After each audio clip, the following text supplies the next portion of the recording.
Praise the Lord and जय मसीह की प्रियो। आज सुबह की प्रार्थना शुरू करने से पहले मैं आप सबके लिए परमेश्वर की उस महानता के बारे में बताना चाहता हूँ जो परमेश्वर ने दाऊद के जीवन में की। दाऊद को परमेश्वर ने चुना और उसका अभिषेक किया, लेकिन दाऊद के जीवन में कुछ पाप और कुछ गुनाह आए और जिसके कारण उसने परमेश्वर के साथ दूरी को महसूस किया, अलगाव को महसूस किया। लेकिन परमेश्वर ने उसको स्टिल नहीं छोड़ा था। परमेश्वर उसका इंतजार कर रहा था कि वो कब अपने सारे गुनाहों को माने और परमेश्वर उसको फिर से अपनाए और आशीष दे। मेरे प्रियो, इसी तरह से परमेश्वर हमारे जीवन में भी इंतजार करता है कि हम कब अपने गुनाहों को मान लें और उन परेशानियों से जिसके कारण जो पाप के कारण हमारे जीवन में हैं वो दूर हो जाएं। परमेश्वर हमें आशीष देना चाहते हैं, हमें आनंद देना चाहते हैं। परमेश्वर का वचन कहता है कि मैं इसलिए आया कि वो जीवन पाएं और बहुतायत का जीवन पाएं। मेरे प्रियो, जब हमें बहुतायत का जीवन पाना है तो हमें पाप से दूर जाना है। मेरे प्रियो, क्या कारण है कि लोग उस बहुतायत के जीवन का अनुभव नहीं करते? कारण ये है कि मनुष्य पापी है और पाप के कारण वो परमेश्वर की योजना को न जान सकता है, न ही अनुभव कर सकता है। मेरे प्रियो, जब हम दाऊद के जीवन में इस महान कार्य को देखते हैं कि जब वो पश्चाताप करता है और कहता है कि मैंने अपने पापों को जब उसके सामने मान लिया तो उसने मेरे गुनाहों को क्षमा कर दिया। हालेलुया। मेरे प्रियो, जब दाऊद कहता है कि धन्य है वे जिनके अपराध क्षमा हुए और जिनके अपराध ढांपे गए। मेरे प्रियो, जब हम परमेश्वर के सामने अपने अपराधों को मानते हैं और जब हम मानते हैं तो हमारे अंदर एक सच्चा पश्चाताप उत्पन्न होता है और उस पश्चाताप से परमेश्वर चाहता है कि हम उससे निकलें और हमें हर प्रकार की गिल्टी से दूर करता है और हमें एक आनंद, एक जॉय देता है।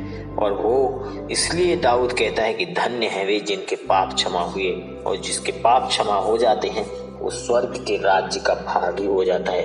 तो आइए हम परमेश्वर का धन्यवाद दें कि उसने अपने इकलौते पुत्र को इस संसार में भेजा ताकि वो हमारे पापों, हमारे गुनाहों को उस क्रूस पर ले जाए और हमें मुक्त करे। उसका लहू हमें सारे पापों से शुद्ध करता है। तो आइए परमेश्वर का धन्यवाद दें। जिस तरह दाऊद कहता है कि every day his mercy become new, हर दिन उसकी दया नई होती है। आइए हम सब प्रार्थना करें, आइए सब उसके चरणों में आए और जितने भी तकलीफें हैं, चाहे वो कोई भी बीमारी हो, चाहे फाइनेंशियल परेशानी हो, चाहे कोई भी रुकावट हो, चाहे परिवार में कलेश हो, चाहे पारिवारिक समस्या हो, किसी भी प्रकार की प्रॉब्लम, मेंटल हेल्थ और कोई भी प्रकार की समस्या है, आइए हम उसके सामने रखें क्योंकि उसका वचन कहता है अपनी सारी चिंताएं उस पर डाल दो। आइए हम सब प्रार्थना करें। सर्वशक्तिमान परमेश्वर, अनुग्रहकारी पिता, मैं आपका धन्यवाद देता हूँ प्रभु आज की सुंदर सुबह के लिए पिता, जो आपने हमें सुबह दी पिता परमेश्वर। एक नया दिन हम देखने पाए पिता परमेश्वर प्रभु। पिता, बीते दिन में पिता आपने हमें संभाल के रखा, बीती रात में पिता परमेश्वर सुरक्षित और अच्छी नींद दिया पिता परमेश्वर। हम आपका धन्यवाद देते हैं पिता परमेश्वर और हम जीवित एक नए दिन को देखने पाए, हम तेरा धन्यवाद देते हैं राजा। प्रार्थना करते हैं प्रभु जी, जितने भी भाई बहन प्रभु जी इस प्रार्थना में जुड़े हैं प्रभु जी, मैं प्रार्थना करता हूं प्रभु इनके जीवन में आप कार्य कीजिए पिता परमेश्वर।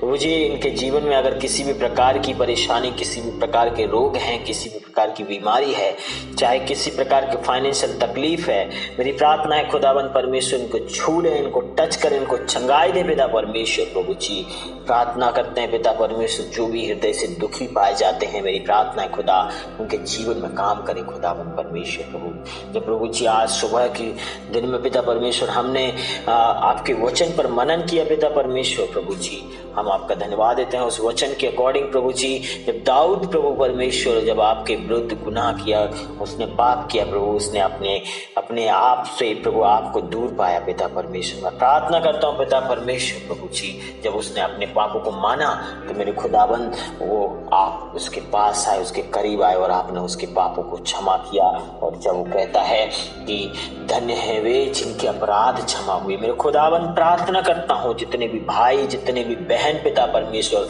किसी पाप या किसी गुनाह के कारण पिता परमेश्वर आपसे दूरी महसूस करती है और परेशानी में है, प्रॉब्लम में है, किसी प्रकार के अलगाव के कारण पिता परमेश्वर, आपसे अलगाव के कारण पिता परमेश्वर, पाप के कारण पिता परमेश्वर, कोई भी भाई कोई भी बहन पिता परमेश्वर किसी प्रकार की प्रॉब्लम में है, समस्या में, खुदावंद तेरा वचन कहता है पिता परमेश्वर कि पिता जब हम अपने पापों को मान लेते हैं तो वो सब पाप से क्षमा करने में और सब अधर्म से शुद्ध करने में विश्वास योग्य और धर्मी परमेश्वर है। मेरी प्रार्थना है खुदावंद परमेश्वर, इन सबको आपके हाथों में सौंपते पिता परमेश्वर, आपका अनुग्रह, आपकी दया पिता परमेश्वर इनके परिवार में बनी रहे खुदावंद परमेश्वर, और ये वचन प्रभु इनके जीवन में लागू हो जाए कि और ये धन्य हो जाए, क्योंकि तेरा वचन कहता है धन्य है वे जिनके अपराध क्षमा हुए और जिनके पाप ढांपे गए हों।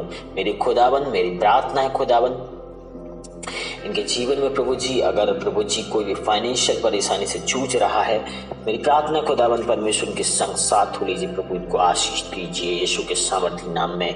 हालेलुया पिता परमेश्वर, के इनकम के सोर्स पर आप आशीष दें पिता परमेश्वर, अपना अनुग्रह इनके कामों पर करें पिता परमेश्वर, इनके वर्क प्लेसेस में प्रभु तेरी आशीष हो पिता परमेश्वर, हर एक जन पिता परमेश्वर, इनके ऑफिस का पिता परमेश्वर उन आशीषों को पाने पाए प्रभु परमेश्वर, प्रभु हर एक के साथ प्रभु ये खुल मिल के रहने वाले हो सके प्रभु परमेश्वर, जो प्रेम आपने इनसे किया वो प्रभु औरों को बांटने वाले हो सके। हालेलुया, ऐसी प्रार्थना करते हैं मेरे खुदावंद परमेश्वर, विशेषकर प्रार्थना करते हैं प्रभु जी जब दिन में ये जो भी काम करेंगे पिता परमेश्वर, ये एक पॉजिटिव रिजल्ट को पाने पाए प्रभु, यीशु के नाम से मैं प्रार्थना करता हूँ पिता परमेश्वर, प्रभु इनके रुके काम चल पड़े यीशु के नाम से मैं प्रार्थना करता हूँ प्रभु, अनुग्रह कर, दया कर पिता परमेश्वर।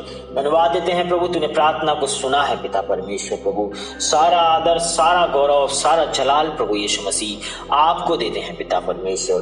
प्रार्थना सुना, धन्यवाद, प्रार्थना उद्धार करता प्रभु यीशु मसीह के नाम से मांगते पिता, सुन के दया से कबूल करें। आमीन आमीन।